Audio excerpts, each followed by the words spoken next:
En ese sentido, el tema de control de riesgos y fuentes de exposición no es un tema nuevo, sino que ya se ha implementado o ya se debió implementar en las empresas hace aproximadamente 10 años.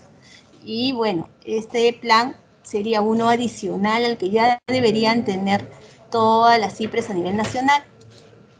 Bueno, pero regresando al contexto COVID, ¿cómo hacemos para mitigar estos riesgos? Bueno, la ley pide que todos los empleadores formulen un plan para la vigilancia, prevención y control de COVID en el trabajo. Este es obligatorio previo al inicio de las labores de cada empresa. La responsabilidad recae en la alta dirección. Este debe ser aprobado por el Comité de Seguridad y Salud en el Trabajo, ¿sí? En caso de las redes asistenciales, debería ser aprobado por los subcomités de seguridad y salud en el trabajo que existen en todas las redes asistenciales a nivel nacional, en un plazo máximo de 48 horas una vez formulado. Este plan debe ser registrado en el Instituto Nacional de Salud. Antes se enviaba y tenías que llenar unos pasos y tenías que llenar un formato. Con la derogatoria de la 239 actualmente solo lo envías a un correo electrónico y automáticamente tu plan es aprobado. Pero aunque automáticamente este plan sea aprobado, recuerden que esto está sujeto a fiscalización por parte de SUNAFIL. Y entonces es importante no solo que lo tengan, que lo aprueben, sino que también lo implementen y lo cumplan. Y entonces ahora les voy a explicar más o menos cómo se tiene que cumplir y qué es lo que ustedes tienen que hacer como trabajadores y en caso de si hay funcionarios dentro de la reunión, qué es lo que deberían de hacer para implementar este plan. ¿Cuál es la finalidad de este plan?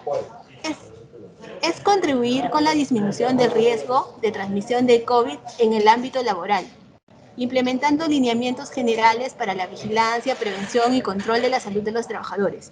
No es que yo voy a hacer un plan, lo voy a mandar, lo voy a aprobar y voy a cumplir, sino que también este plan yo lo tengo que compartir con todos los trabajadores. Es decir, desde julio o abril que salió la primera norma, en este momento cada uno de los trabajadores debería tener vía virtual o física el plan de prevención y control de salud de los trabajadores de salud o de su red asistencial, ¿no? Donde le dice, señala claramente qué es lo que debe de hacer y qué es lo que debe cumplir como trabajador.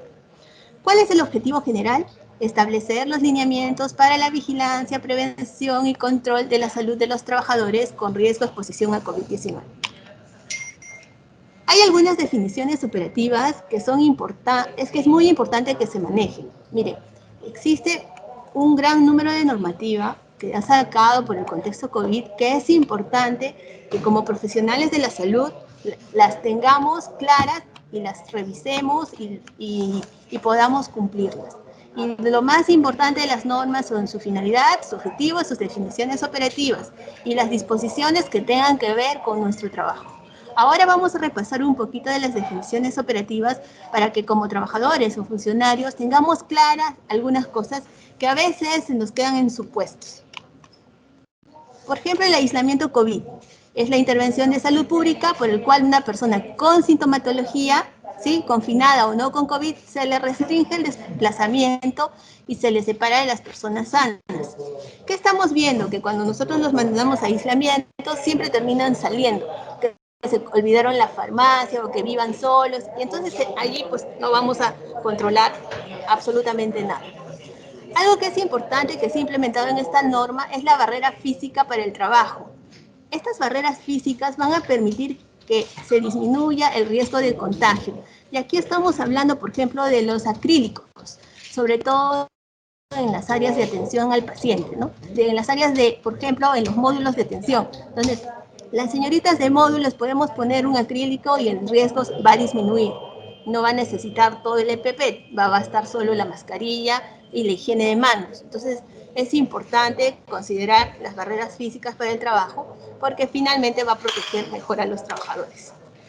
¿Qué es un caso sospechoso? Los casos sospechosos lo va a definir de acuerdo a la, ¿cómo se llama? al tema epidemiológico emitido por el CDC, las alertas, ahí dice alta, ha habido un error, las alertas epidemiológicas emitidas por CDC que dan las definiciones respecto a este caso. ¿Qué es un contacto cercano y directo? Esto es importante, estos términos también son, estas definiciones son importantes que las conozcan porque a veces vienen los trabajadores y dicen que he estado con alguien. ¿Y cuánto tiempo has estado? No se he contagiado 10 minutos. ¿Y a qué distancia? Como que a 2 metros. ¿Y tenías mascarilla los dos? Entonces, tenemos que tener claro cuándo se considera un contacto cercano, ¿sí? Por ejemplo, un contacto cercano es cuando compartió un ambiente a una distancia menor a 1 metro por al menos 60 minutos y sin ninguna medida de protección. Eso es un contacto cercano según la definición de esta normativa. O aquellas que tuvieron contacto directo con secreciones infecciosas, o aquellas personas que no utilizaron o utilizaron inadecuadamente los equipos de protección personal. Eso es un contacto cercano.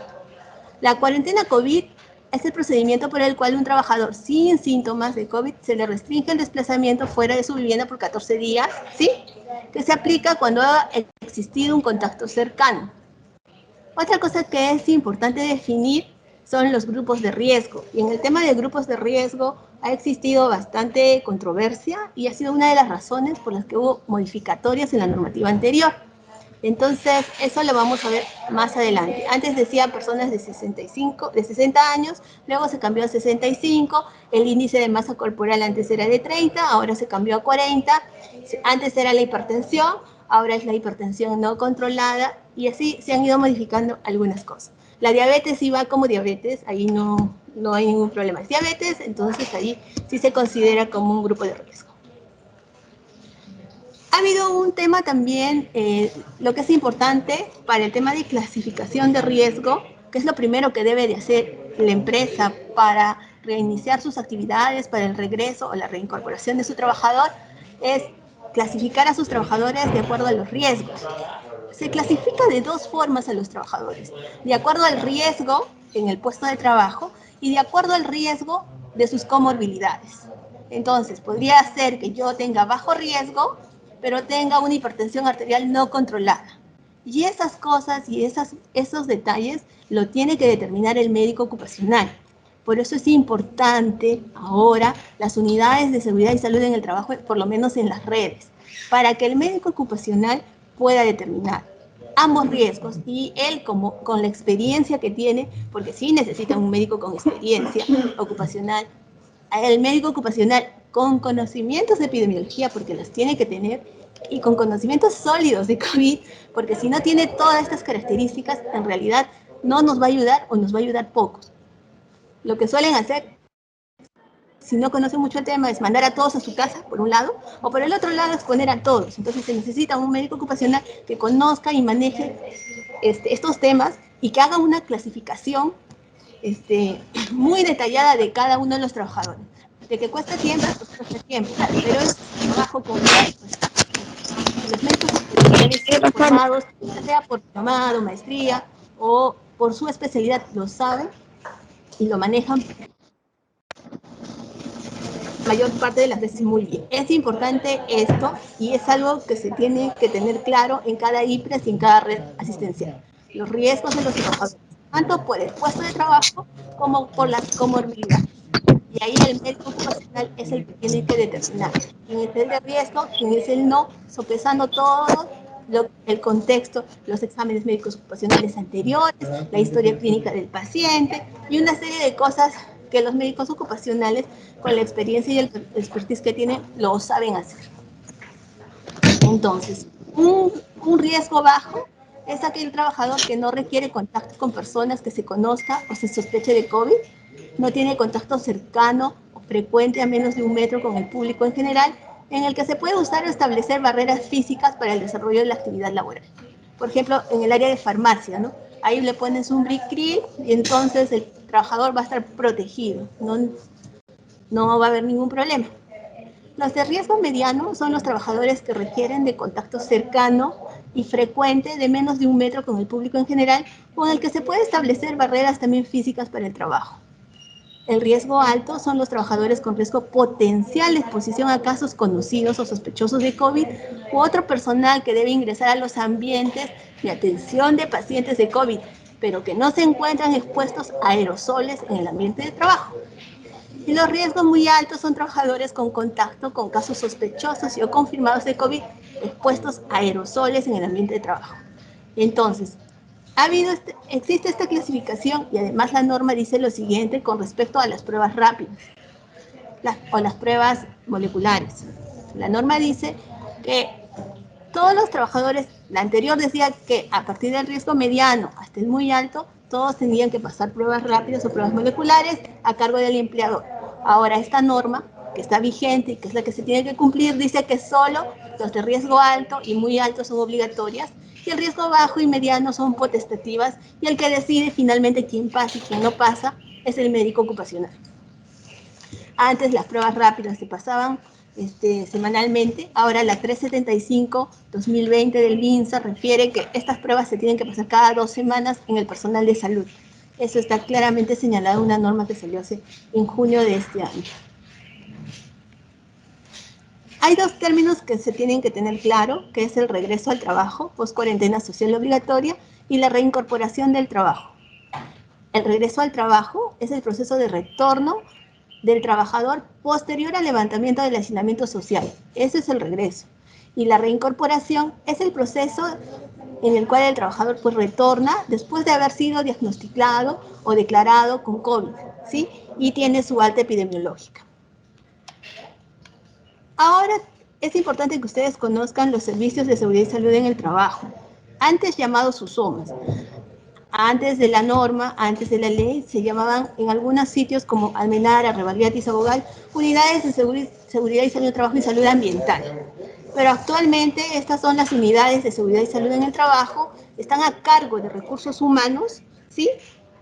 Y bueno, allí dentro de todo el servicio de seguridad y salud en el trabajo hay un médico ocupacional.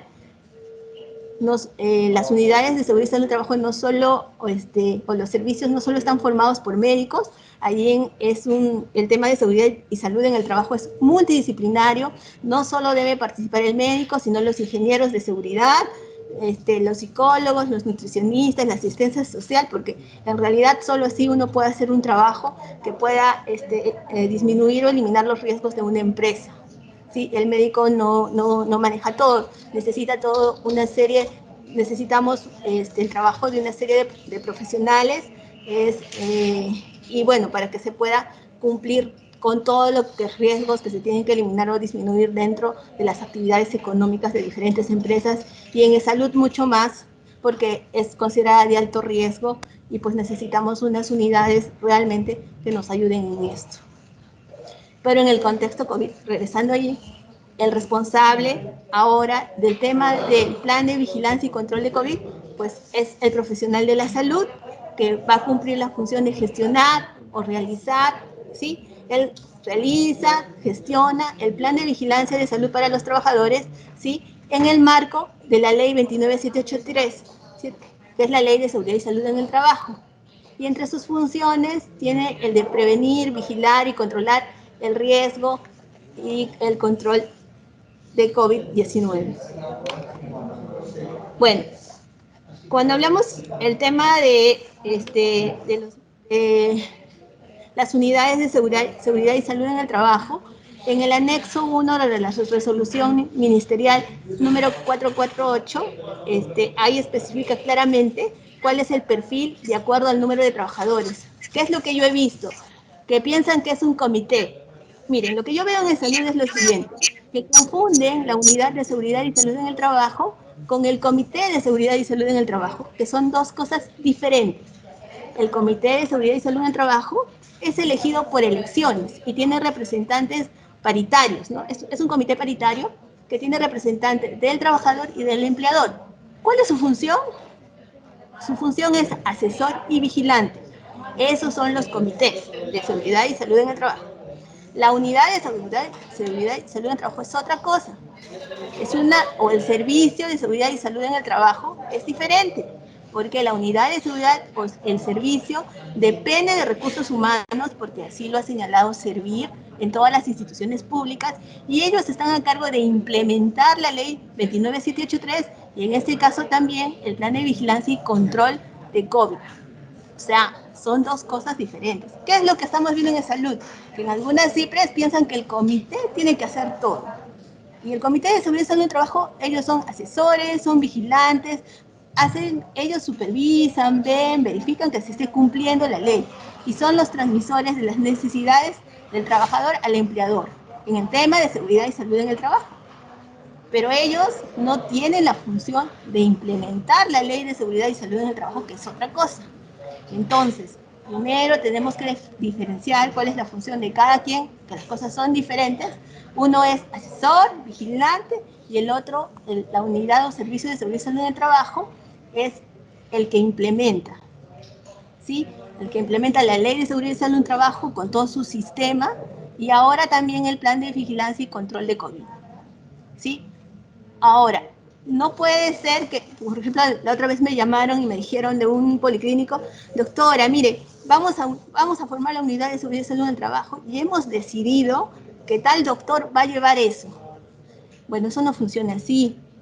Si queremos una buena vigilancia y realmente estamos preocupados por la seguridad y salud en el trabajo, no es que yo lo elijo a él porque es bueno, porque dice que le gusta, porque no quiero que trabaje en el área COVID ahora, ¿no? Mejor lo pongo ahí. Lo que tenemos que buscar es, dentro de nuestro personal, porque sí lo hay, personal que haya llevado la maestría, el diplomado o alguna capacitación en seguridad y salud en el trabajo, porque eso sí va a beneficiar a los trabajadores. Si voy a poner a alguien que recién está empezando, voy a empezar a leer la ley, a estas alturas va a ser un poco difícil. Y entonces, siempre hay profesionales que conocen el tema. Yo he llevado maestrías y siempre he visto personal, colegas que tienen maestría, que conocen el tema, pero aparte de eso, el anexo 1 de la resolución ministerial número 448 señala claramente quiénes son y de acuerdo al número de trabajadores, cuál es el perfil de del médico ocupacional o de la enfermera para llevar el tema del control y prevención de COVID. Así es que, si todavía no lo tienen, o están en ese proceso, revisen este anexo para que vean cuál es el perfil y cuáles son sus competencias y lo que tiene que tener y saber de acuerdo al número de trabajadores. Bueno, nosotros en el Salud, aquí en la sede central, tenemos un plan para la vigilancia y prevención y control de COVID, ¿sí? Ha sido aprobado por el comité de la sede central. Y bueno, y sé que la Gerencia Central de Gestión de las Personas les ha solicitado a todas las redes este plan y pienso y sé también que la mayoría ha enviado y ha cumplido. Lo que no sé es si lo ha distribuido entre todos sus trabajadores o lo ha modificado a la norma actual, ¿no? Que es la 448. Y eso sería bueno que si no lo han hecho, pues lo hagan ahora. Lo más importante, como les digo, en esta norma es la clasificación de los trabajadores de acuerdo al riesgo de puesto de trabajo, teniendo en cuenta los puestos de trabajo y las comorbilidades.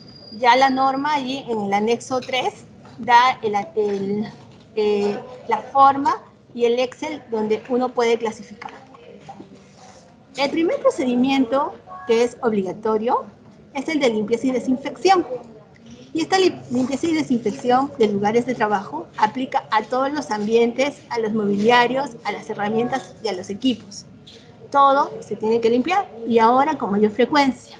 Y como trabajador, nosotros al llegar a nuestra oficina o a nuestra área de trabajo, por ejemplo, si soy administrativa, usaré mi desinfectante, nosotros usamos el alcohol y bueno, y limpiaré toda la superficie, la superficie del escritorio, el mouse, el teclado y todo lo que voy a estar en contacto todo el día.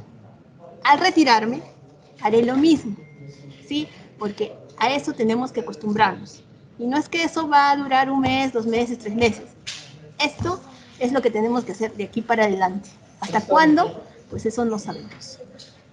En el tema de lo que no es personal, en los ambientes, mobiliarios, herramientas, la periodicidad, la frecuencia, el tipo de sustancia, lo tiene que determinar el Servicio de Seguridad y Salud en el Trabajo.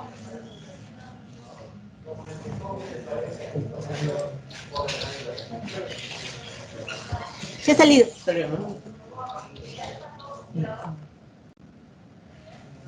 ¿Se entiende?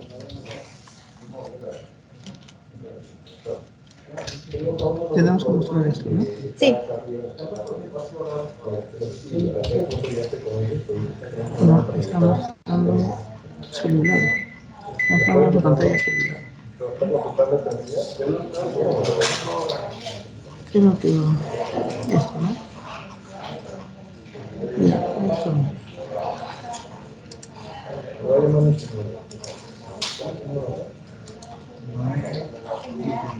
976 976 10 64 75. No, pero no hizo.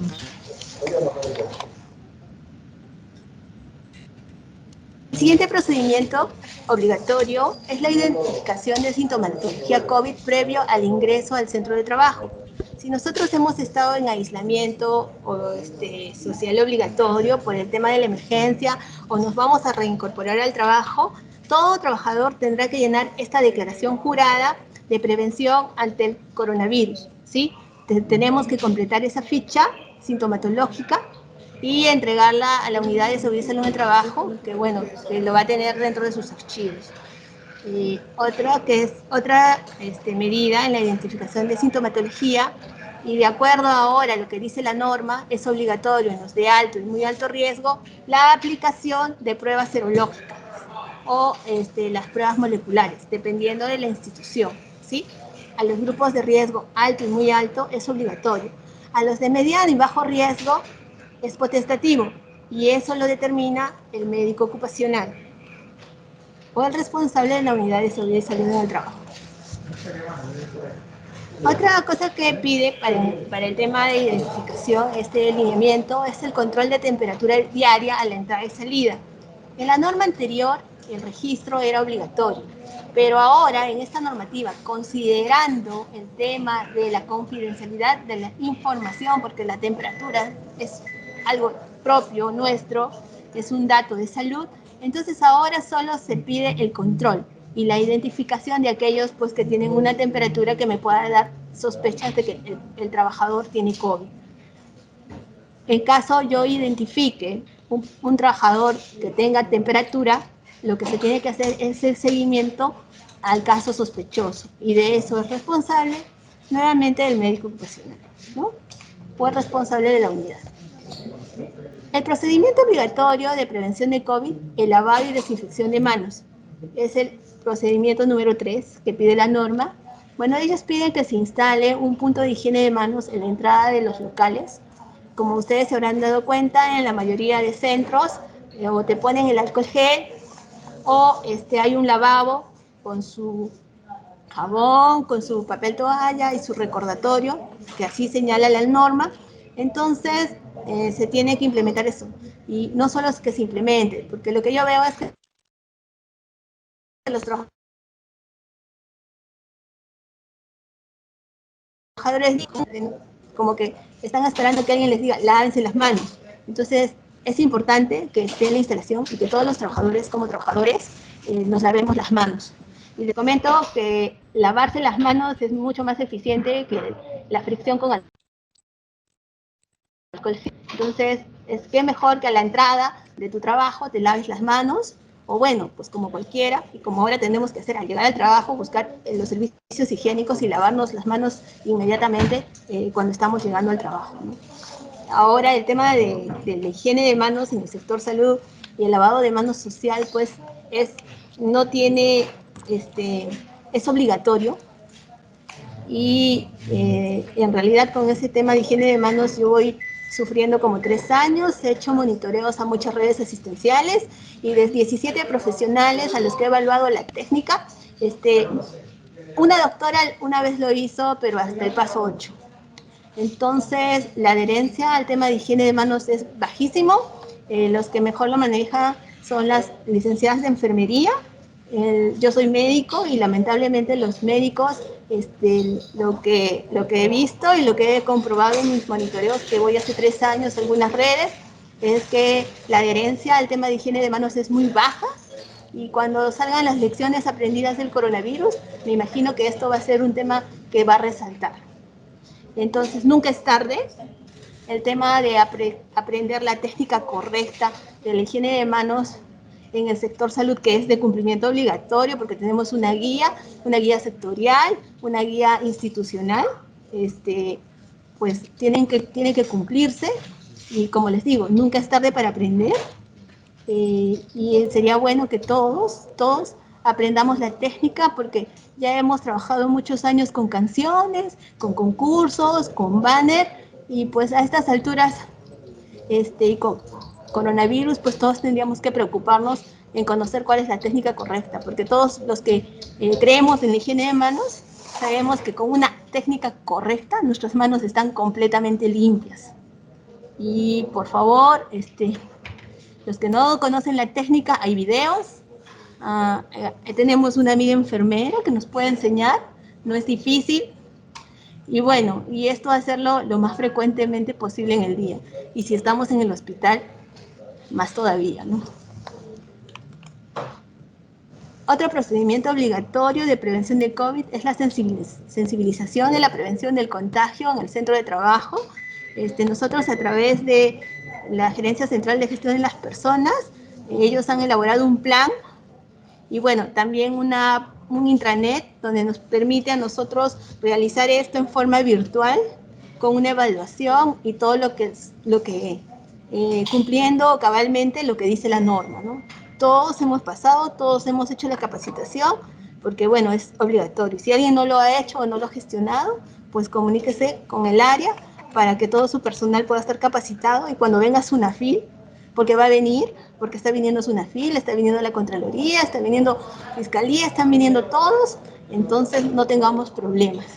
Y para que también, si no conocemos mucho de la enfermedad, conozcamos cuáles son las medidas preventivas, no solo en nuestro trabajo, sino en nuestra familia y con nuestros compañeros, porque de aquí para adelante esto es lo que vamos a tener que practicar diariamente. Procedimientos obligatorios de prevención de COVID, las medidas preventivas de aplicación colectiva, la elaboración de acciones de prevención de contagio dirigida a los trabajadores. Los ambientes deben estar ventilados, ¿sí? El uso de mascarilla es obligatorio, pero no es que solo uses la mascarilla, sino que la mascarilla tiene que usarse correctamente. Y cuando hablo del uso correcto de mascarilla, pues no es que te pongas 3 mascarillas, primero la quirúrgica y luego la N95, no es que, o sea, eso no funciona, no es que uso la mascarilla y al ponerme no me hago higiene de manos y al sacarla tampoco. Tenemos que ser más cuidadosos en esos temas.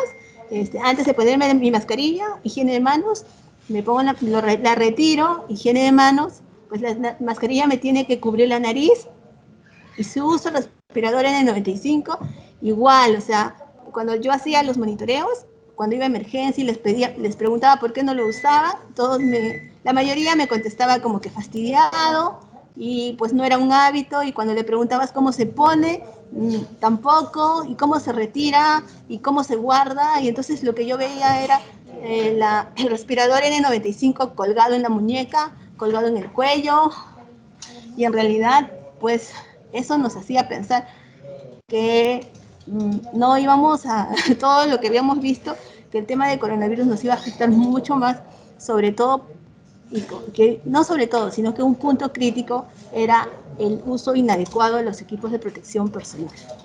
Creo que ya ha pasado bastante tiempo, y a estas alturas todos sabemos cómo usar adecuadamente la mascarilla, cómo usar adecuadamente el respirador N95, cómo tengo que reusarlo, ¿sí? Cómo tengo que ponérmelo, cómo tengo que retirarlo. Pero no se preocupen, aquí más adelante vamos a dar la capacitación de EPPs en el sector salud. Y bueno, no es que lo vas a dejar al aire libre para que se desinfecte. El respirador N95 tampoco es recomendable que le echen alcohol encima, porque también eso se ha visto. Entonces, es una serie de cosas que se tienen que corregir y que se tienen que aprender. El distanciamiento social, pues unos dicen 1 metro, 1,5 metros, pues de verdad que de 2 metros mejor, teniendo en cuenta que los pacientes, algunos no usan la mascarilla adecuadamente, o la mascarilla que usan, no, al verla nada más, sentimos que no les da la protección que se requiere. Bueno, las acciones de preferencia, como dice aquí, las reuniones virtuales, ¿no? Que son mejores y va a proteger la salud de los trabajadores. Otras medidas son la comunicación y sensibilización a partir de afiches, de banners que se pueden colocar en diferentes áreas. Otra es la señalética, ¿sí? Que se están colocando tanto en las entradas como en los ascensores para recordarnos el distanciamiento social que debemos tener nosotros. En el tema de medidas de protección personal, en el tema de equipos de protección personal, los equipos de protección personal se entregan de acuerdo al riesgo. O sea, yo le tengo que entregar, el médico ocupacional es el que determina cuáles son los equipos de protección personal, teniendo en cuenta el riesgo al que esté expuesto cada trabajador. Lo que he visto es lo siguiente: personal administrativo con chaqueta descartable, personal de vigilancia con EPPs, con mandilones. Para el tema de equipos de protección personal hay normativa MINSA que nos dice claramente, la norma técnica 160, cuáles los EPPs que se deben utilizar. Nos dice claramente cuáles son los equipos de protección que se deben utilizar para cada área, para cada profesional, de acuerdo al riesgo. Entonces tenemos que revisar eso, ¿sí? Otra cosa que es importante es verificar el uso de los equipos de protección personal, porque yo le puedo dar todo al trabajador, pero también tengo que verificar que lo esté usando adecuadamente. Entonces eso también es importante. El tema de los EPPs no caen del cielo, ¿no? Los EPPs uno los tiene que solicitar, porque nadie va a adivinar cuántos trabajadores tienes, cuántos necesitas y cuánto estimas al mes.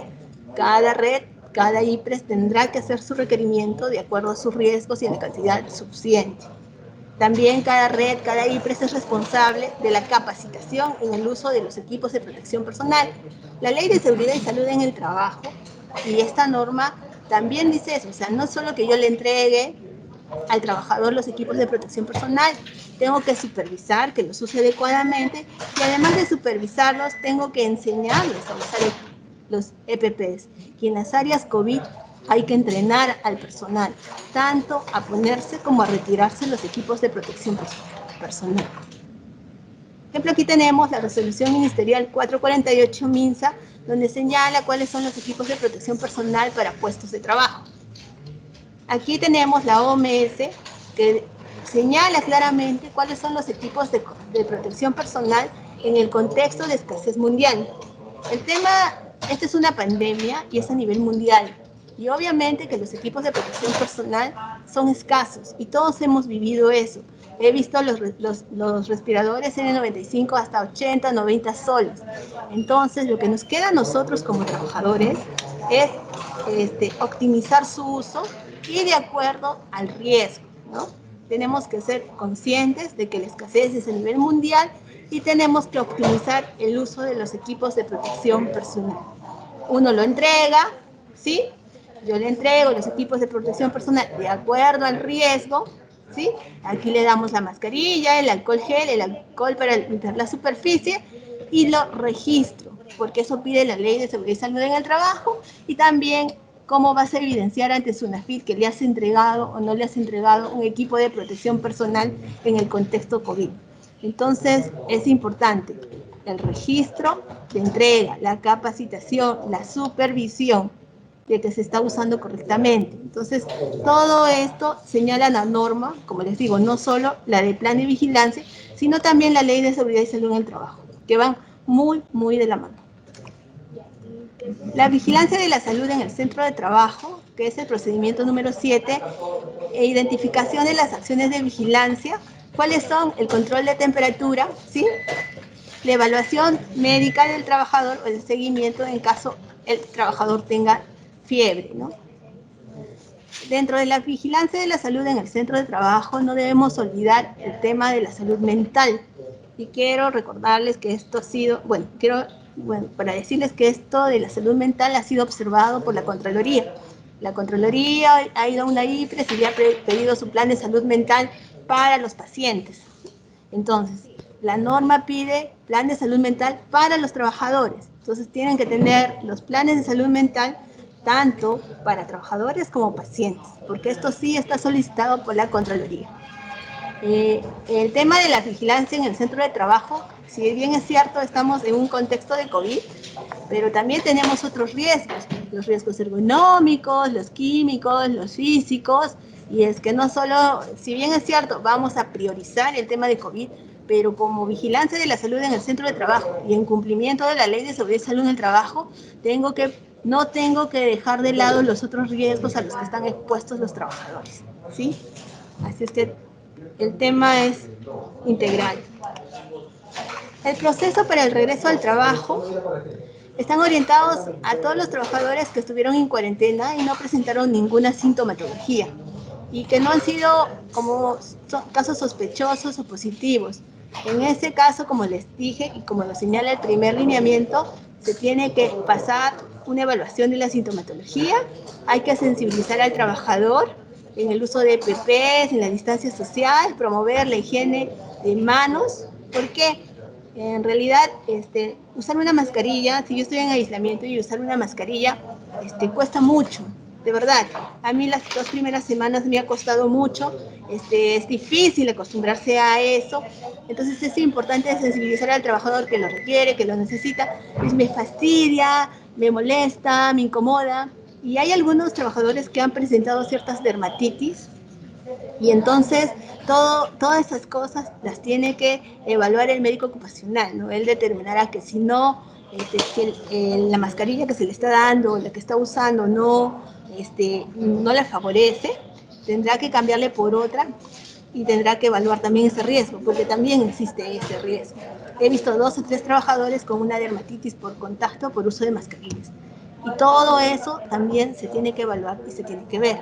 Y se tiene que tener un plan para ver qué se va a hacer con esos trabajadores. El proceso para la reincorporación al trabajo está orientado a los trabajadores pues, que han sido positivos y bueno, ahí hay una normativa 9, la 375, que señala claramente cuáles son los pasos. Pero si bien es cierto, las normativas nos dan lineamientos, también se tiene que valorar a cada caso es personal. Pues algunos nos duran 14, sí, no tienen problemas, lo puedo reinsertar al trabajo, pero algunos tienen mayor dolor, se han complicado un poquito más y tendré que extenderle el descanso médico. Y habrá otros casos que sí, pues lo voy a reincorporar, pero tengo que señalar algunas condiciones mínimas para que pueda hacer sus trabajos, porque después de esto los trabajadores cuando están afectados por esta enfermedad, el tema, el estrés, la depresión, es lo que se ve frecuentemente, ¿sí?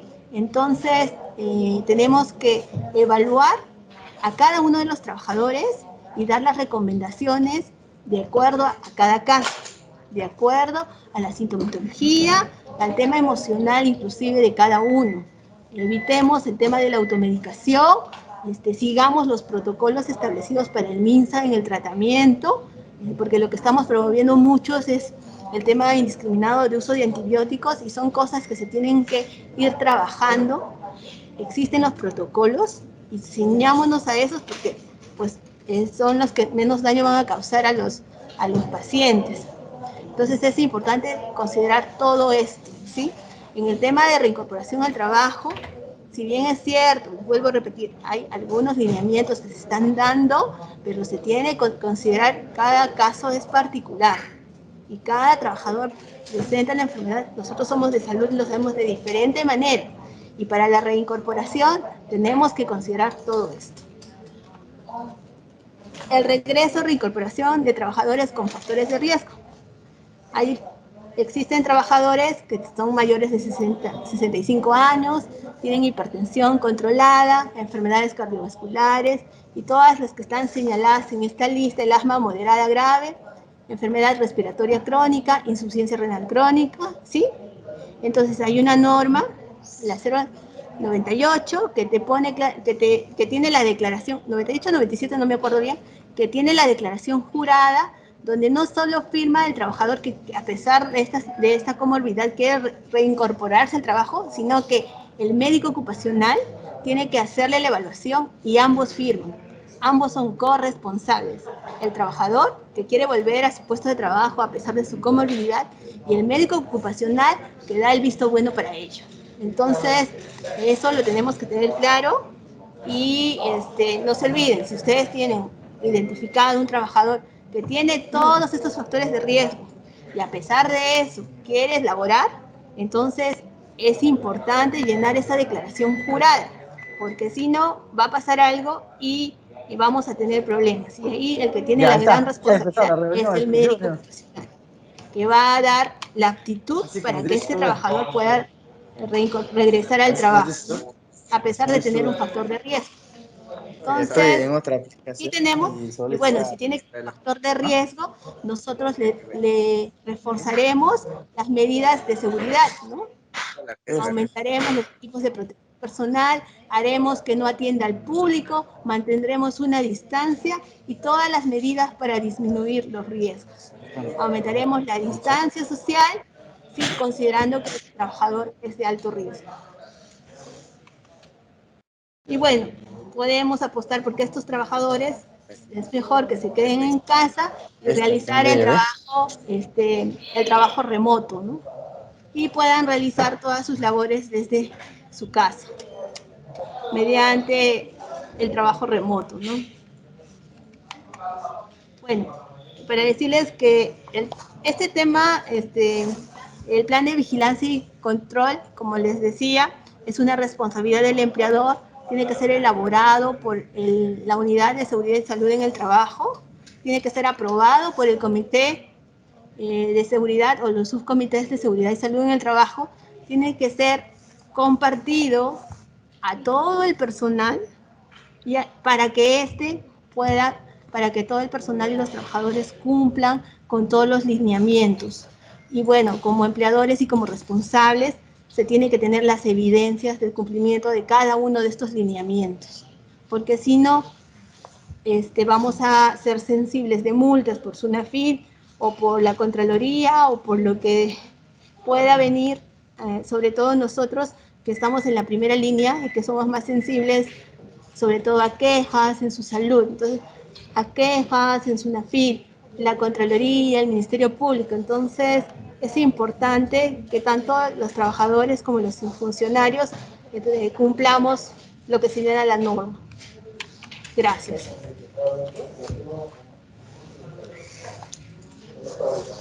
¿Cuánto tiempo me queda?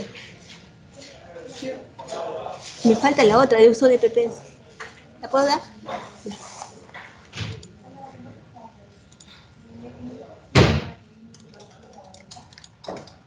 Bueno, y ahora vamos a ir a un tema más puntual, más de salud, porque el otro ha sido general, tanto para el tema administrativo y el tema de personal de salud, pero ahora vamos a ir a un tema más puntual y me voy a extender más en el tema de equipos de protección personal.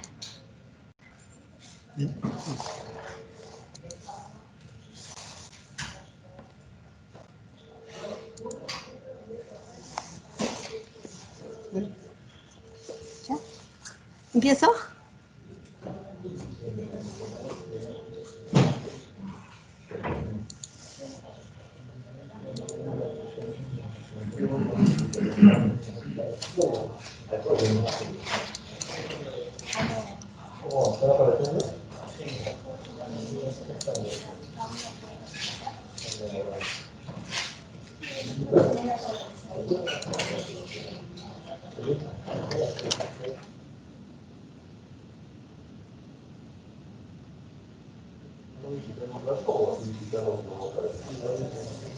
Bueno, vamos a hablar un poquito de equipos de protección personal, ¿sí? ¿Cuál es el marco legal? El marco legal es la ley 29783, la ley de seguridad y salud en el trabajo. En el intranet y en el extranet de salud hay un enlace donde dice CSST. Por favor, si es bueno que todos los trabajadores conozcan este enlace.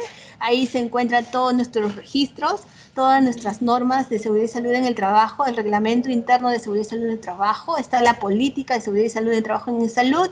Si ustedes ingresan ahí, van a conocer dentro del reglamento interno de seguridad y salud en el trabajo de salud cuáles son sus funciones y sus responsabilidades para cada funcionario y para los trabajadores.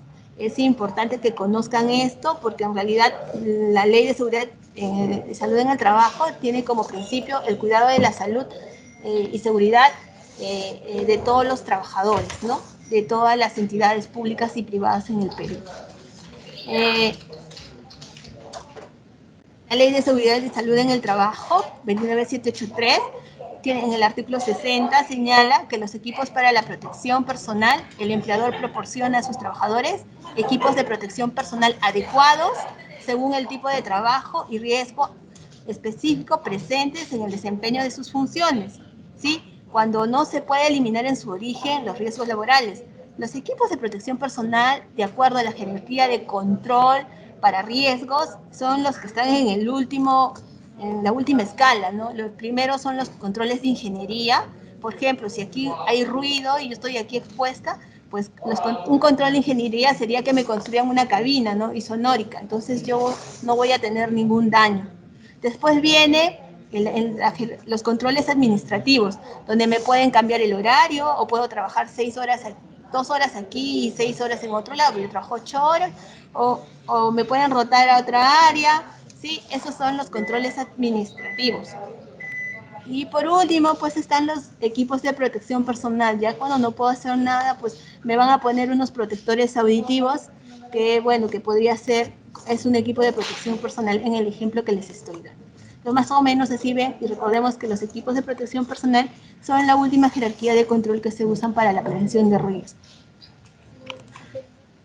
Pero aparte de eso, de la Ley de Seguridad y Salud en el Trabajo y la norma 448, en el 2 de julio se aprobó la resolución ministerial 456, la norma técnica de salud para el uso de equipos de protección personal por trabajadores de las instituciones prestadoras de salud. ¿Sí?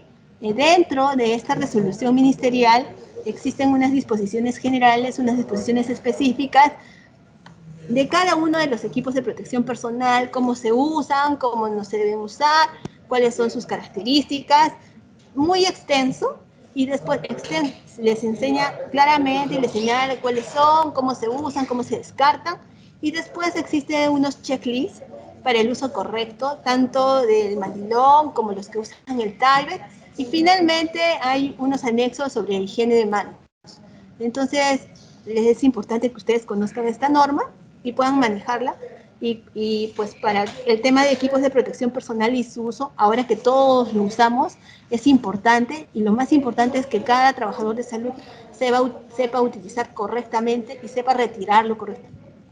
Como me decía el doctor Nesesuk, o la licenciada Ninoska, que trabajan conmigo a veces algunos temas, o sea, tal vez no importa el orden cómo se lo pongan, pero el orden de cómo se lo retiran y el cuidado que tengan allí va a ser la diferencia en que ustedes se contaminen o no. Y el tema de la higiene de manos, pues es lo más básico, ¿no? Es lo importante, y ahora vamos a ver por qué. ¿Qué dicen las disposiciones generales de esta norma? La selección de PP a utilizar depende del grado de exposición. Esto es reiterativo, ya se les he dicho, depende del grado de exposición. En este caso, nosotros sabemos que el mecanismo de transmisión son gotas, y de acuerdo a eso, nosotros señalamos cuáles son en algunos sitios. En áreas de UCI, donde se hacen algunos procedimientos, pues serán aerosoles. El trabajador de la IPRES realiza obligatoriamente la higiene de manos antes y después del uso. La guía técnica y la norma de bioseguridad no solo dice que tiene que hacer, sino que lo tiene que hacer correctamente. Entonces, correctamente es los pasos del lavado de manos desde 0, ¿no?, al 11, ¿no? 0, porque todos tenemos nuestros recordatorios. Igual que la fricción de manos tiene un orden y se tiene que seguir una secuencia, porque si no, nuestras manos no van a estar completamente libres. La IPRES dispone de una o más zonas y ventiladas para la colocación del retiro de EPPs del trabajador de la IPRES. Sí, pues sí les han dado zonas, pero cuando uno va a la zona resulta que todo ve por todas partes. Entonces se tiene que tener un orden respecto a eso. Se tiene que tener una zona para que se pongan los equipos de protección personal y otra zona para el retiro. Y eso es importante que se empiece a implementar, y ya lo señala esta norma. El uso de la cobertura corporal como parte del EPP se coloca sobre la ropa de trabajo como barrera física para la protección de agentes patógenos. La colocación de retiro de EPP se realiza en orden secuencial para minimizar los riesgos de contaminación. El trabajador debe llevar el cabello recogido, así como el rostro libre de vello facial, hebras de cabello. Pues nadie puede ir con lentes, ¿sí? Con joyas. Sabemos que ahí el virus como que dura un poco más, ¿sí? Para la colocación de guantes, el trabajador debe tener las manos libres, ¿no? De objetos como anillos, relojes u otros que puedan romper el guante. Nosotros algunas veces vemos algunos videos, pues muy buenos, pueden ser la técnica correcta. ¿Y qué vemos ahí? El anillo. Entonces, pues obviamente que ahí vamos a tener una infección, ¿no? Tenemos que tener cuidado en esas cosas y en las condiciones previas para el lavado de manos y para realizar nuestras tareas en la atención de salud. Al inicio y término de la atención de salud del paciente realizada por el personal de la salud hay una supervisión. Es importante, y algunos lo están implementando, un supervisor que verifica cada componente del EPP, y además de eso ve la secuencia de colocación, ¿no? Cómo se está quitando, cómo se está poniendo los equipos de protección personal, y esto nos va a ayudar a disminuir las infecciones de nuestros trabajadores. Bueno, eso es lo que dice la norma, y ahora vamos a ver las consideraciones generales, que esto ya salió desde marzo y pues es lo mismo. La higiene de manos es la medida principal de prevención y control de infección, y de verdad ustedes lo saben y todos los conocemos, y por favor el que no sepa la técnica correcta ya es viendo un video que les voy a pasar ahora, pues podemos aprender fácilmente. Si las manos están visiblemente limpias, la higiene de manos se puede hacer con un producto de base alcohólica, pero si estuvieran sucias o manchadas con fluidos, pues obviamente que te tienes que lavar con agua y jabón. Se tiene que cumplir las condiciones previas. ¿Cuáles son las condiciones previas? La condición previa es quitarse el aro, los anillos, el reloj, las pulseras, ¿no? Porque si no, eso no nos va a ayudar en nada. Tener en cuenta, sobre todo en los trabajadores de salud, los 5 momentos de higiene de manos y aplicar la técnica correcta. Las medidas de protección personal, ¿sí?, deben ser de acuerdo al riesgo, ¿sí? Aquí tenemos un afiche de los 5 momentos que se han lanzado desde la gerencia. Ya los hemos repartido hace 2, 3 años. Antes de tocar al paciente. ¿Cuándo me tengo que hacer higiene de manos? Antes de tocar al paciente. Es decir, que cada vez que atiendo a un paciente, antes de atenderlo, tendré que hacer higiene de manos. Antes de realizar una tarea limpia o aséptica, también tendré que hacer higiene de manos. Después, ¿sí?, de riesgo de exposición a líquidos corporales, ¿sí?, después de tocar al paciente y después del contacto con el entorno del paciente. Yo cuando hago las evaluaciones veo que alguien entra y apaga un monitor. Le digo, ¿por qué no te hiciste higiene de manos? Ah, no, solo he apagado el monitor. No, pues se tiene que hacer higiene de manos, tanto al entrar a la habitación como al retirarse. Entonces, esas cosas son las que se tienen que tener en cuenta, más ahora en el contexto en el que nos encontramos. Ustedes ya deben conocer la mayoría nuestros afiches institucionales de lavado de manos y de fricción de manos con preparado de base alcohólica, porque eso se ha trabajado desde la Gerencia Central de Prestaciones de Salud. Y desde la Gerencia de Salud, de Prestaciones de Salud, se han lanzado estos videos, que ya los tenemos ya desde el 2017.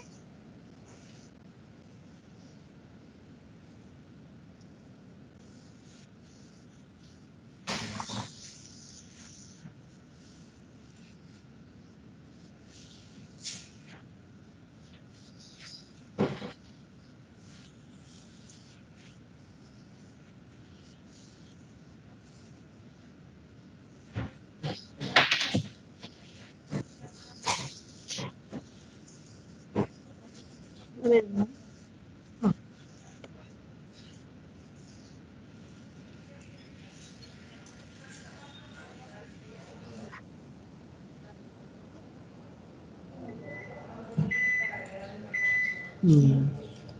Yo también el video.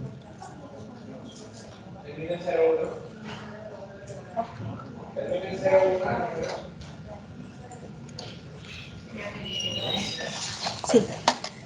Y bueno, aquí tenemos cómo se realiza la higiene de manos, que es importante que todos conozcan.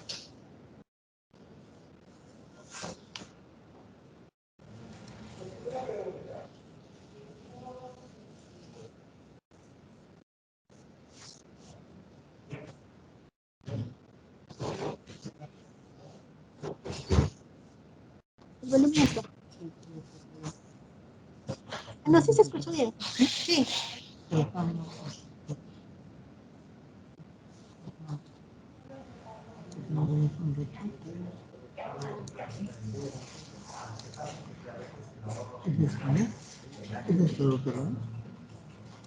Sí. Administrar medicamentos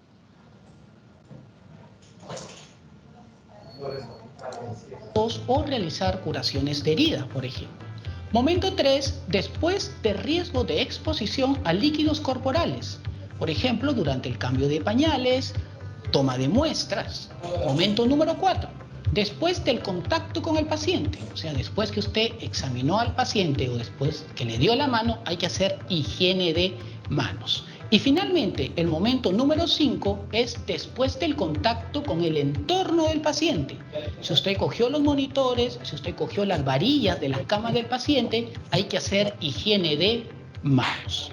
A continuación, pasaremos a revisar la técnica correcta de higiene de manos que se utilizan durante estos momentos ya explicados. Lo primero que es importante recordar es que nuestras manos deben estar libres de todo lo que sean alhajas, relojes, anillos. Las uñas deben estar cortas y evitar que estén con esmalte o uñas postizas. Luego, lo primero que hay que hacer es humedecer nuestras manos con agua. Posteriormente, tomar abundante jabón. Y lo primero que debemos hacer es frotar nuestras palmas de las manos. A continuación, la palma de mi mano sobre el dorso de la otra mano. Esto debe ser siempre en ambas manos. Luego, ambas palmas de mi mano, entrelazando los dedos. Posteriormente, el dorso de los dedos de mi mano con la palma de la otra mano. Y viceversa. A continuación, la palma de mi mano realizo una fricción sobre mi dedo pulgar. Luego, el pulpejo de los dedos de mi mano sobre la palma de la mano. Luego, realizo el enjuague y procedo al secado con papel toalla. Y con el papel también puedo cerrar el grifo del lavatorio donde me hice la higiene de manos. Y tengo ya mis manos limpias para atender a mi paciente. Gobierno del Perú, trabajando para todos los peruanos. Bueno, ahora tenemos otra forma para realizarnos la higiene de manos, que se trata de la fricción de manos, para lo cual vamos a requerir de un producto en base alcohólica que vamos a poder tenerlo disponible en todos los puntos de atención del paciente. En primer lugar, vamos a depositar una cantidad suficiente del producto en base alcohólica en la palma de las manos y vamos a frotar las palmas. Luego es el dorso de la palma de la mano sobre el dorso de la mano contraria. Hacemos lo mismo con la otra mano. Los dedos entrelazados. El dorso de los dedos sobre la palma de la otra mano. Hacemos lo mismo con la mano contraria. Higienizamos el pulgar a través de rotaciones. Lo mismo con el otro pulgar. Finalmente, la yema de los dedos en la palma de la mano, con movimientos rotatorios. Y esperamos a que esté completamente seca nuestras manos. Con eso tenemos las manos completamente seguras para brindar la atención a nuestro paciente. Gobierno del Perú, trabajando para todos los peruanos. Bueno, esta es un recordaris. Ya tenemos estos videos y bueno, viendo estos videos, si no conozco la técnica, pues podemos aprender y así vamos a estar más seguros y el riesgo va disminuyendo. Lo que se tiene que reforzar son las medidas de higiene personal. La higiene de manos es la medida principal de prevención y control de la infección. Eso no es negociable. El personal de salud tiene que aprender la técnica correcta y en eso vamos a ser más estrictos. Se está tratando de implementar una normativa y en esa normativa se va a verificar, inclusive va a ir el nombre del trabajador. Se está haciendo un checklist donde va a ir el nombre del trabajador, tipo su salud, porque cuando su salud va, dice cuál es el paso donde el trabajador no ha cumplido o no lo conoce. Entonces, nosotros vamos a implementar un checklist parecido y bueno, seguro que en un par de semanas esperemos sacar esa normativa. Otra cosa que es importante, las uñas deben llevarse cortas y eso lo sabe todo el personal de salud, evitando el uso de anillos, pulseras, relojes de muñeca. Pero yo alguna vez he ido a un centro, a una IPRES de salud y encontré y vi a una enfermera que tenía las uñas largas y las uñas pintadas. Igual, fuimos a otra IPRES y en el área de obstetricia habían 2 otras personas con las uñas pintadas y largas. Entonces, estas cosas son las que se tienen que... hay rondas de seguridad, hay calidad, hay equipos de bioseguridad, hay comités de bioseguridad que tienen que estar vigilando y se le tiene que recordar, tal vez a estas trabajadoras se les ha olvidado que en salud, pues lamentablemente como personal de salud tenemos que llevar las uñas cortas, ¿sí? Y bueno, y cuando vamos al trabajo, evitemos los anillos y las pulseras, y bueno, en el contexto en el que nos encontramos, aún más todavía, ¿no? Entonces, eso es lo que se veía antes, y imagino que ahora en este contexto vamos a encontrar menos, pero sí es importante. Bueno, el tema de que si conocen la técnica adecuada, pues ya como les digo, siempre, a veces es una de 17 que siempre evalúa entre 15 y 17 trabajadores. Es una o es dos, y generalmente la una o dos es una enfermera. Generalmente es una enfermera de neonatología, o sea, así va, porque el resto, pues de verdad que no llega ni al paso 2. Es importante el tema de higiene de manos, por favor. Recoger el cabello largo en una coleta o moño, ¿sí? Se recomienda retirar el maquillaje. Saben que ahora el tema del maquillaje pues es un poco complicado para el personal, sobre todo que está trabajando en las CIPRES. Otra cosa es el tema de la barba. Si nosotros como varones, los varones si tienen la barba, es importante que se rasuren y que se rasuren bien porque si no el respirador no va a sellar correctamente y entonces allí vamos a tener problemas. Y no es solo el respirador N95, sino esos respiradores estoméricos que yo también usaba, yo trabajaba en minería, también se recomendaba a los trabajadores ahí que para asegurar el ajuste no tengan barba, o sea, eso tampoco los va a proteger. Ustedes ven una cosa grande con filtros y todo, eso no significa que con barba los va a proteger. Entonces, tengan en cuenta eso. Y la etiqueta respiratoria. Si bien es cierto ahora todos usamos mascarilla en nuestro trabajo cuando salimos, pero cuando estamos en casa no, pero igual, cuando tosamos, pues usemos el pliegue del codo, ¿no? O usamos un pañuelo y lo botamos al depósito de residuos sólidos y después inmediatamente me tengo que lavar las manos. Los equipos de protección personal, vamos a hablar de los equipos de protección personal básicos. Básicos, que es lo que necesito. Si tienes lo básico, el resto solo va a ser añadidura. El respirador protege contra la inhalación de gotas y partículas. Tenemos el protección para ojos, que son las gafas protectoras, y ahora pues los protectores faciales. Lo importante de las gafas es que deben ajustarse a las características faciales del usuario y debe ser compatible con el respirador.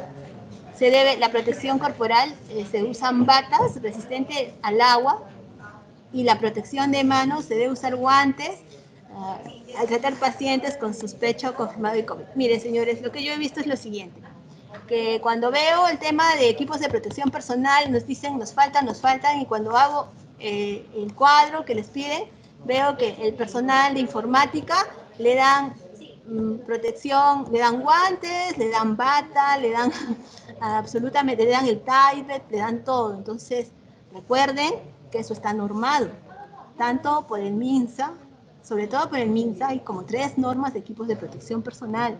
Y si se está dando equipos de protección personal en áreas administrativas donde la norma dice que no lo requiere, van a tener problemas a la larga, porque el tema de escasez de equipos de protección personal todavía persiste. Esto no va a acabar pronto. Como todos saben, las cifras como que están subiendo, entonces es importante que el uso de equipos de protección personal vaya a la persona que lo necesite, de acuerdo a los riesgos que está expuesto. Porque a nosotros aquí, cuando mandan sus requerimientos, a mí a veces cuando hay alguna queja me lo envían y yo empiezo a ver, y entonces ahí se ven los excesos y por qué falta, ¿sí? Porque finalmente cuando voy a hacer las supervisiones, porque estábamos saliendo a hacer algunos monitoreos, se ve al personal de SILSA, que es un tercero, ¿no? Vemos al personal de vigilancia, que es otro tercero, que está con el mandilón, que está con la chaqueta, y en realidad, según la norma, pues a ellos solo les correspondería la mascarilla, la higiene de manos y la distancia. Entonces, tengamos cuidado, optimicemos el uso de los equipos de protección personal y bueno, y se los demos a los que necesiten. El equipo de protección personal básico, como ya les he explicado y les he dicho cuáles son, y pues el procedimiento para ponerse y para quitarse de forma segura. Es importante. En algunas CIPRES he visto que han colocado un personal que tiene un checklist y va verificando. He visto algunos videos, por ejemplo, de Arequipa. He visto aquí en Pablo Bermúdez también que han asignado un personal que permite verificar si se están poniendo o no correctamente los CPPs, que han designado algunos espacios para la colocación y retiro, como por ejemplo la almenara, con una señalización muy interesante. Se está viendo en algunos casos que lo están implementando, pero bueno, es importante tener en cuenta el orden, ¿sí? Cómo se tiene que poner y cómo lo tengo que retirar. Pero siempre antes, pues obviamente el paso más crítico es la higiene de manos. El primer EPP que se pone es la bata, ¿sí? Cuando se usa una bata con cierre posterior, podría recibir ayuda de un segundo operador, ¿no? El otro es el respirador. El respirador tiene pasos para ponerse, tiene una forma de ponerse, ¿no? Tienes que colocar el respirador en la palma de la mano, ¿no? Tienes que agarrar el respirador con la palma de la mano y luego poner las bandas sobre la cabeza, ¿sí? Uno descansa en la parte superior atrás, ¿sí? Y la otra inferior se coloca a nivel del cuello. Es importante conocer cuál es la técnica y cómo se tiene que poner. No es que te la pones y una liga está colgando abajo. O sea, no es que te la pones solo con una liga. No es que cuando te cansas la bajas para el cuello, porque recuerden que es su respirador. Y si la ponen así, se va a contaminar. Y no es que la lleven cuando se la quiten colgado en la muñeca, ¿no? O la pongan dentro de su bolsillo de su mandil. O sea, esas cosas son incorrectas. Al principio de la pandemia, las 2-3 primeras semanas veíamos eso y poco a poco se han ido corrigiendo por todo lo que las capacitaciones que se están dando, pero es importante que no se olviden. La prueba de ajuste del respirador, que es importante porque si no, pues no los va a proteger, ¿no? Más si tienen barba, va a ser complicado. Por eso es importante que estén rasurados, porque si no, no les va a proteger. Les puedo dar un N95 1860 que me va a costar 120 y 90 soles, pero si tienen la barba, pues no me va a servir ni los va a proteger.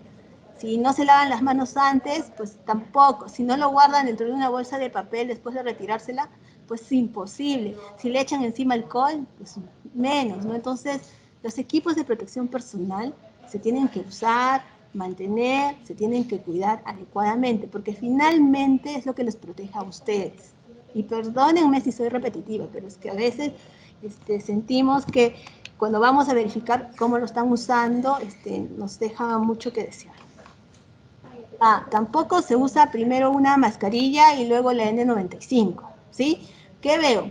Fui a un policlínico hace como 3 semanas y tenían 2 mascarillas quirúrgicas y encima una N95, una KN95. Bueno, mientras más mascarillas tengan, eso no significa que van a estar más protegidos. Y si se quieren poner 2, primero pónganse la N95 o la KN95 y encima pónganse la mascarilla quirúrgica, ¿sí? Al final de la jornada botan la mascarilla quirúrgica que es desechable y la KN o N95 lo guardan dentro de una bolsa de papel, no de plástico, ¿sí? Para su siguiente uso. No necesitan, si ustedes lo dejan afuera a ventilarse, pues eso tiene filtros y se va a saturar y ya no los va a proteger. Entonces, es importante que tengan en cuenta todas estas recomendaciones. Los lentes o gafas. Una vez que el respirador se haya colocado correctamente, póngase las gafas para proteger los ojos, ¿sí? Asegúrese de la correa se ajuste perfectamente, se tiene que ajustar perfectamente. En este tipo, lo que recomienda el CDC europea son los googles, ¿no? que se adhieren como ventosas y te protegen de una manera óptima. Bueno, el tema de los guantes, por favor, el tema de los guantes es otro tema. O sea, ¿qué veo el de laboratorio? El de laboratorio no tiene agua, no tiene papel toalla y usa el mismo guante para 40 pacientes. Bueno, recuerden que ustedes van a hacer el 41. Cada paciente, antes de ponerme el guante, higiene de manos.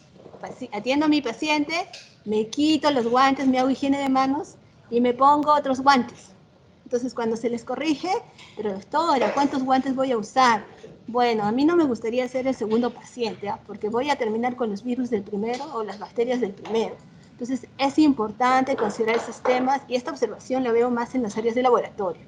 Entonces, el uso de guantes tiene una técnica, ¿sí? Pero lejos de eso, el uso de guantes no es reemplazo de la higiene de manos. Si voy a usar guantes, tengo que lavarme las manos antes y tengo que lavarme después. Y que si uso unos guantes no es para 20 pacientes, sino es para un solo paciente. Otra cosa que se ha visto en hospitalización es que uso mi guante y le lavo los dientes, luego le cojo las piernas y otra vez empiezo a lavarle los dientes para ganar tiempo. Entonces, o si no, pues agarro y le lavo los dientes a uno y al otro y no me quito los guantes. ¿Se imaginan todo lo que están haciendo? Entonces, el tema del uso de guantes es importante. Los encargados de calidad, los responsables de bioseguridad, las enfermeras que son más apegadas al tema de bioseguridad, que tienen mayor adherencia, que a veces hasta porque están corrigiendo les ponen chapas y son las que menos quieren y nadie quiere ver, porque eso sí lo he visto, porque yo voy a hacer los monitoreos en algunas redes. Entonces, ayúdennos en eso ahora. Ahora ustedes son a las que necesitamos que estén supervisando, que estén viendo, que estén verificando, porque un error de estos ahora va a significar que 20, 30 pacientes tengan coronavirus. Y bueno, ya lo saben, ¿no? O sea, solo es para un paciente y antes me hago higiene de manos y después me hago higiene de manos y que en ningún momento reemplaza la higiene de manos el uso de guantes. Ahora vamos a ir al tema más importante, el más importante de todos, que es el retiro de equipo de protección personal, y este retiro tiene un orden que se tiene que seguir estrictamente. Ustedes fallan en esto y se van a contaminar. ¿Qué se ha visto? No sé si ustedes revisan Facebook, el otro día me mandaron un aviso de Facebook, y había un médico o dos personales de salud cansados, tirados, y había overoles tirados por todo el piso.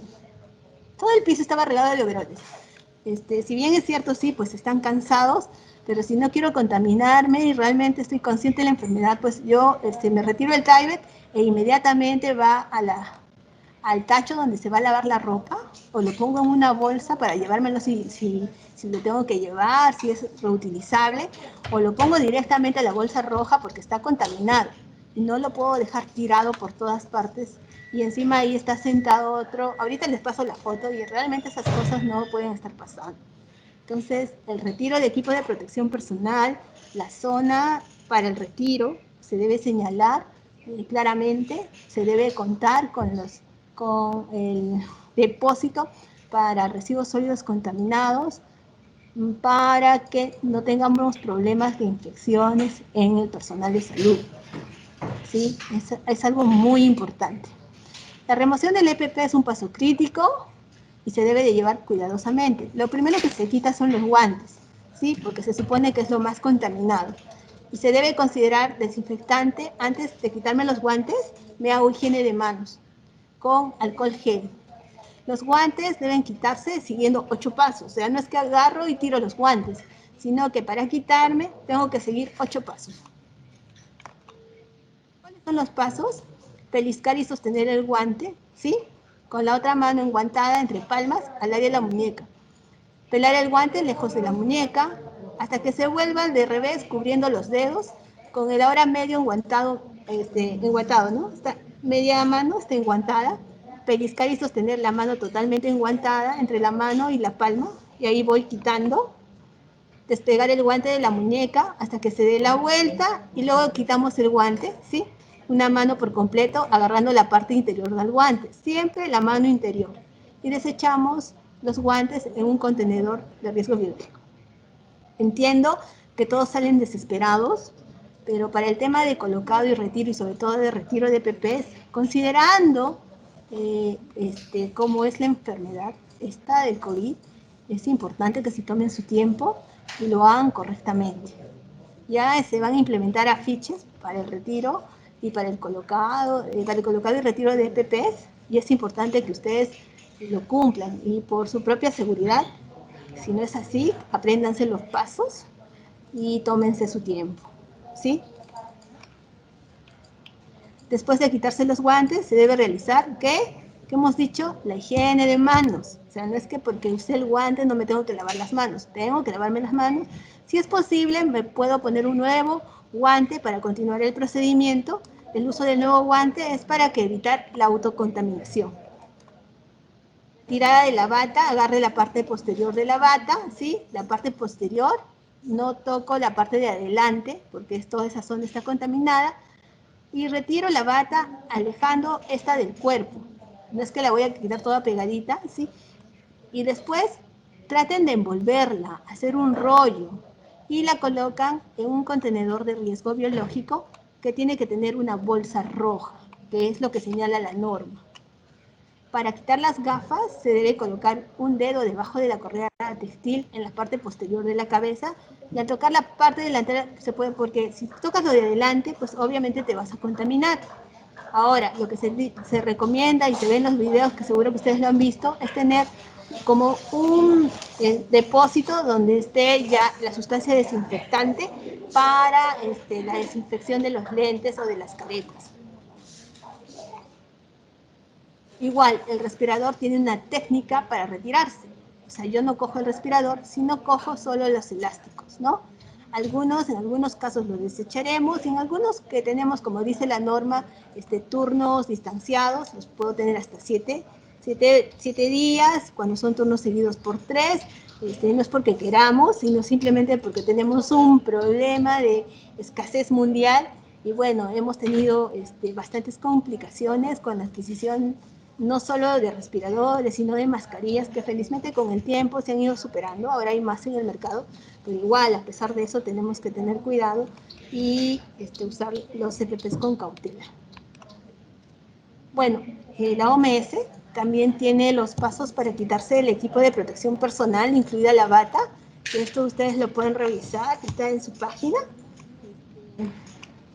No hay ningún problema. Me parece más ilustrativo el de CDC que les presenté anteriormente.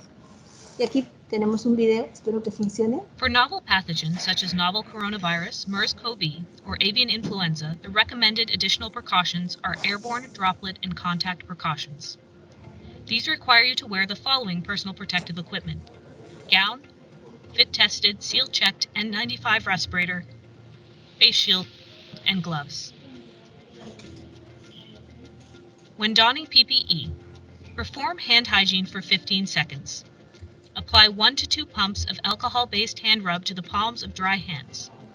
Rub hands together, rubbing palm to palm, in between and around the fingers, on the back of the hands, as well as the fingertips and nail beds. Continue rubbing until hands are completely dry. Hand hygiene using alcohol-based hand rub is the preferred method.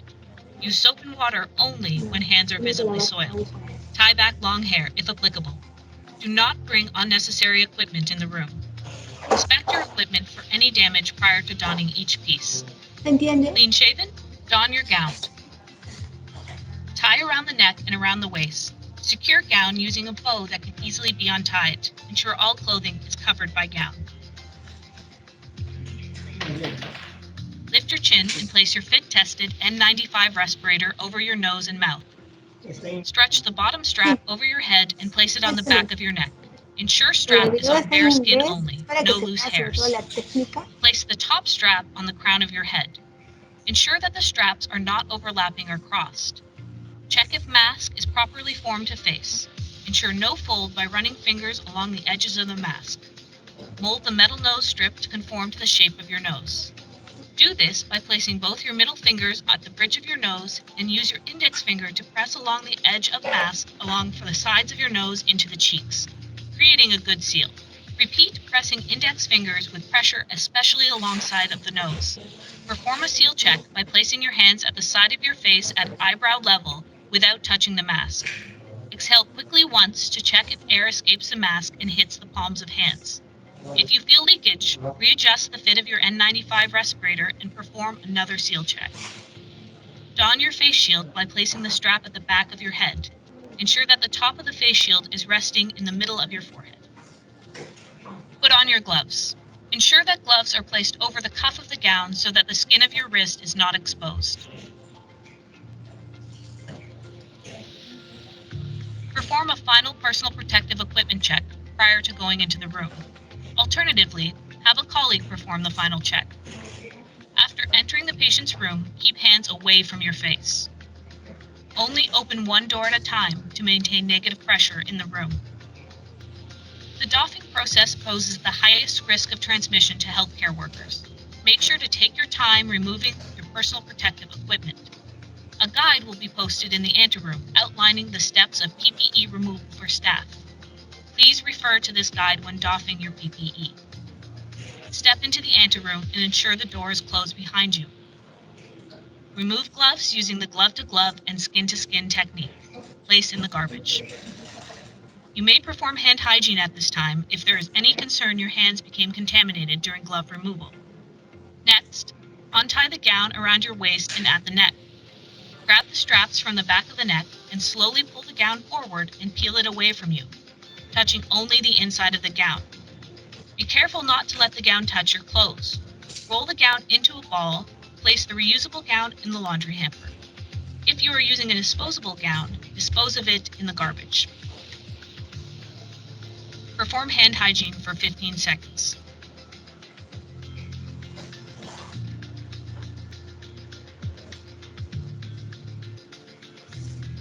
Remove the face shield by grabbing the strap at the back of your head. Slowly remove it down and away from your face using the sniff position. Bend forward, eyes forward, chin out. Dispose of the face shield into the garbage. Remove your N95 mask without touching the exterior part of the mask, again using the sniff position. Remove one strap at a time, starting with the bottom strap first and removing the top strap last. Remove the straps by grasping them from the back of your head. Dispose of the N95 respirator in the garbage. Perform hand hygiene. Rooms with anterooms are the preferred accommodation for patients under airborne droplet and contact precautions. If there is no anteroom, remove all PPE inside the patient room at the doorway, with the exception of the N95 respirator, which must be removed in the hallway.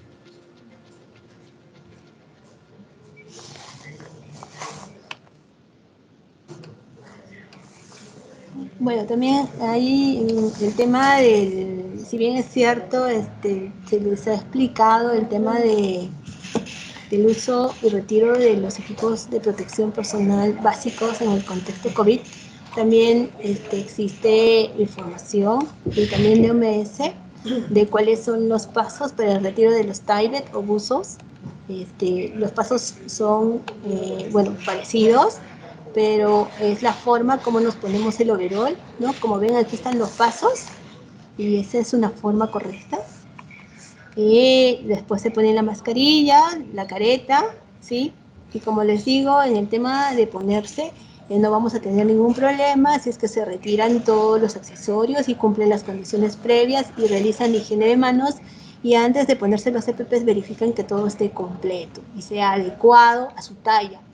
Porque tampoco es adecuado que me den, digamos, yo soy S y me den un M, ¿no? Porque obviamente no voy a hacer bien mi trabajo y me expone a sufrir un accidente, ¿no? Con algo grande uno no puede trabajar, entonces tenemos que considerar también que sea la talla adecuada y que esté completo, porque tampoco a medio poner resulta que no tengo los lentes o no tengo el respirador o no hay los guantes. Entonces, antes de empezar tenemos que verificar todo ello. Por eso que es importante que se tenga una zona o un área destinada a la colocación y al retiro de equipos de protección personal, y lo señala claramente la norma. Lo más importante, como les digo, es quitarse las manos, quitarse el equipo de protección personal, y como ustedes se han dado cuenta, el tema de la higiene de manos es cada vez que me retiro un equipo de protección personal.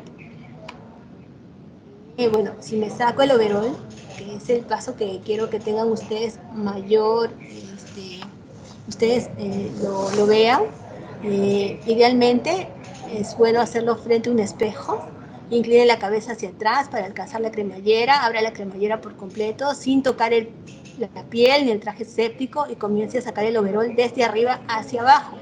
Y después de sacar el overol de los hombros, quítese los guantes externos al mismo tiempo que saca los brazos de las mangas.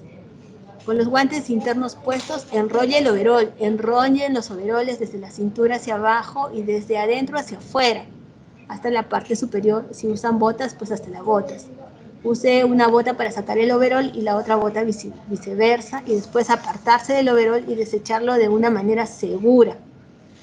Allí se supone que estás con guantes y bueno, tienes que hacerte la higiene de manos con los guantes puestos, ¿sí? Sáquese el equipo de protección ocular tirando la cuerda detrás de la cabeza, y después de eso, ¿qué haces? Te haces higiene de manos. Para quitarse la mascarilla, igual, coger de la cabeza, desatando las cuerdas, ¿no? La cuerda de arriba y también la parte de atrás de la cabeza, y se desecha la mascarilla solo cogiendo de las ligas. Y después de eso, ¿qué hago? Higiene de manos. O sea, la higiene de manos es el mantra.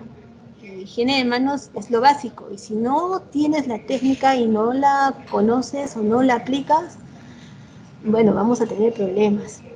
Sáquese las botas de goma, si las tuvieran, ¿sí? Higienice, y si nos quitamos las botas y va a usar las mismas, las botas fuera del área de alto riesgo, dejarlas puestas. Hay que limpiarlas, también hay que descontaminarlas antes de salir del área. Por eso es importante tener un área para esto. Higienizar nuevamente las manos. Igual, nos quitamos los guantes. Todos el personal de salud conocemos que hay una técnica para ponerse los guantes y también para desecharlos de forma segura, y después de eso hacer la higiene de manos. ¿Por qué los molesto con todo esto de los equipos de protección personal? Suena repetitivo, pero el artículo 32 de la Ley de Seguridad y Salud en el Trabajo, en el reglamento, dice que en la documentación del Sistema de Gestión de Seguridad y Salud en el Trabajo, que es de cumplimiento obligatorio de todos los empleadores, tienen que tener una política. Como les digo, la política de seguridad y salud en el trabajo está en el enlace, en el intranet y extranet, donde dice Comité de Seguridad y Salud en el Trabajo, y el Reglamento Interno de Seguridad y Salud en el Trabajo, que debe tenerlo todos los trabajadores y deben de conocerlo. Se tiene que tener el IPER, la identificación de peligros y evaluación de riesgos, que lo está pidiendo SUNAFIL, y más ahora en el contexto de COVID, el mapa de riesgos, donde nos señala a los que debe estar publicado y colocado al ingreso de las áreas, que nos dice cuáles son las áreas y qué equipo de protección personal debe usar. Debe haber un plan, sí, así, si bien es cierto, tenemos el plan de control de COVID, pero debe de haber un plan de seguridad y salud en el trabajo anual, ¿sí? El programa anual de seguridad y salud en el trabajo, donde debe estar especificado todo lo que se va a hacer en el año, y dentro de eso las capacitaciones, que son 4 mínimamente por cada trabajador, y eso es verificado. Y bueno, y la documentación de esta debe ser exhibida. Y dentro de todo esto hay un registro que se llama Registro de Equipos de Protección Personal, y eso es lo que te va a pedir SUNAFIL. Aquí están los registros de exámenes médicos ocupacionales, te va a pedir el registro de monitoreos de agentes físicos, químicos y biológicos, las inspecciones internas de seguridad y salud en el trabajo, las estadísticas y el registro. Aquí ven, registro de equipos de seguridad y también los de emergencia. Como les digo, todo tiene que estar registrado y tiene que haber un registro de las capacitaciones, inducciones y todo lo que se esté dando. Y ahora en el contexto COVID más todavía, porque sí, pues ahora la vida de los trabajadores sí está en riesgo.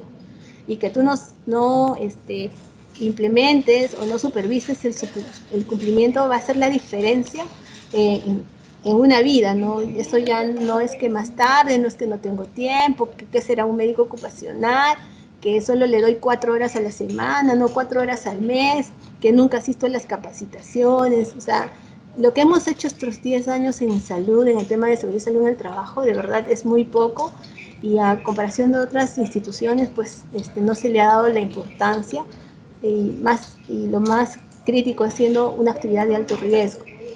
Ahora con el tema de COVID creo que se está impulsando el tema y esperamos que la mayoría de redes asistenciales ya cuenten con los servicios de seguridad y salud en el trabajo, que puedan implementar todo esto que ven aquí, todo eso lo tienen que hacer ellos, más el cumplimiento y la gestión de prevención y control de COVID. O sea, el trabajo es arduo, pero se tiene que hacer por la seguridad y salud de todos, de ustedes, de los trabajadores, inclusive de los pacientes. ¿Por qué? Porque si no cumplo, como les digo aquí en el intranet, como ven aquí, con el intranet, este enlace, cuando hacen clic allí les sale toda la documentación que tenemos sobre seguridad en el trabajo, la política, los reglamentos, las funciones y todos los registros que pide la norma. Porque si no tenemos eso, pues UNAFIL viene y pues si fallece alguien, ustedes saben que COVID es una enfermedad ocupacional, entonces dice aquí, por ejemplo, la empresa no contó con estándares de seguridad, porque no vio el tema de existencia de instalaciones eléctricas. Dice, la empresa no entregó equipos de protección personal de acuerdo al riesgo. La empresa no capacitó a los trabajadores. La empresa no tuvo su identificación de peligros y evaluación de riesgos. La empresa no acreditó contar con sistemas de trabajo seguro, ¿sí? Porque tiene que haber algunos procedimientos donde digan que algunos trabajos de alto riesgo se hacen en forma segura. Y frente a este incumplimiento, que además constituyen infracciones insubsanables, ¿sí? Bueno, las multas se presentan y aplican en función a toda la empresa. Entonces, como ven, si el tema de SUNAFIL es bien delicado, sobre todo es una responsabilidad para los funcionarios, sobre todo para el área de recursos humanos, porque el 2018-2019 el doctor Barredo mandó una carta diciendo a todas las redes que se implemente el sistema. Entonces él ya ha ordenado que se implemente, pues él ya les ha pasado la pelota a las redes, busquen esa carta, está ahí, yo la he visto. Y bueno, ustedes, algunas redes nunca han pedido, ni han solicitado, ni han hecho los requerimientos para las unidades o los servicios, algunos sí creo que ha habido una red que ha pedido, que es Huancavelica creo, pero las otras redes no, pero si no la han leído bien, la pelota ahora está en la cancha de las redes desde el 2018. Y si sucediera cualquier cosa, pues UNAFIL va a venir. Y como el doctor ya tiene su carta, entonces los responsables son los gerentes de las redes. Principales infracciones cometidas, y ahora el tema de SUNAFIL ya tiene una casilla electrónica, tanto para la queja de los trabajadores. Los trabajadores ponen su queja por ahí y bueno, al día siguiente, a la semana, ya SUNAFIL va a estar ahí en nuestra puerta. ¿Por qué? Por el tema de PPs, por el tema de capacitaciones, que no les han dado a todos. Hacen un match, ¿eh? Yo tenía 100 capacitaciones, le mando todos los registros y me dijeron le falta 4. 4, le falta 1, a este le falta 3 y a otro le faltan 4. O sea, se dan su tiempo y hacen el match.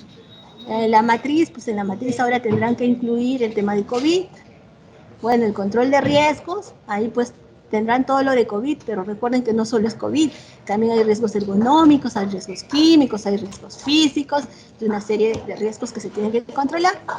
Bueno, el reglamento interno de seguridad en el trabajo que ya lo tienen es descargarlo y bueno, y de alguna forma que tener un registro de que todos lo han recibido y bueno, las inspecciones de seguridad y supervisión que se tienen que ver. Entonces, como verán, el tema de COVID y el tema de seguridad y salud en el trabajo, pues nos fuerzan en cierta forma la institución que como que ha ido lento en el tema de la implementación de seguridad y salud en el trabajo a impulsarlo, porque en realidad está en juego la vida de todos, o sea, no solo de los funcionarios, no de todos los trabajadores, como les digo también, el tema de los pacientes.